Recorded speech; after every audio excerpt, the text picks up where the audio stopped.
Hi అండి. Cauliflower డైరెక్ట్‌గా కుక్కర్‌లో వేసేసి త్వరగా అవ్వాలని ఇలా అయితే పెట్టేశాను. టేస్ట్ చాలా బాగుంది. మిక్సీ జార్‌లో ఒక 3, 4 టమాటాలు వేసి మెత్తగా పేస్ట్ చేసుకోవాలి. కాలీఫ్లవర్ తీసుకొని శుభ్రంగా ముక్కలు తరిగి ఉప్పు నీళ్ళలో నానబెట్టి 2, 3 సార్లు కడిగి కుక్కర్‌లో వేసుకొని ఈ రుబ్బుకున్న టమాటా ప్యూరీ అంతా వేసి కొద్దిగా పసుపు, కారము, కొద్దిగా రాళ్ళుప్పు, కొద్దిగా ఆయిల్, గరం మసాలా ఇవన్నీ వేసేసుకొని ఇంకొన్ని వాటర్ యాడ్ చేసుకోవాలి.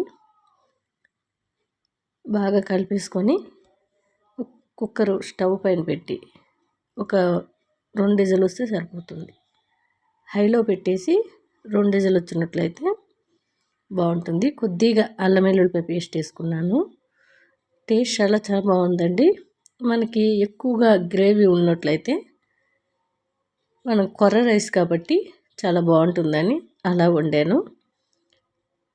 ఇప్పుడు మన కొర్ర రైస్ కోసం అయితే నేను చిన్న మినీ కుక్కర్ తీసుకున్నానండి. రైస్ కుక్కర్ లాంటిది.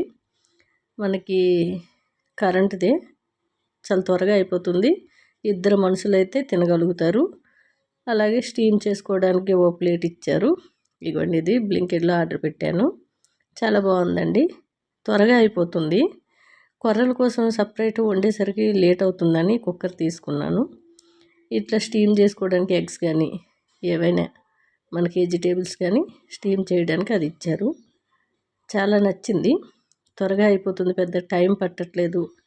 రైస్ అయినా కొర్రలైనా 2 మనుషులకైతే ఈజీగా 2 తినే ఫుడ్ అయితే దాంట్లో ఉడికించుకోవచ్చు.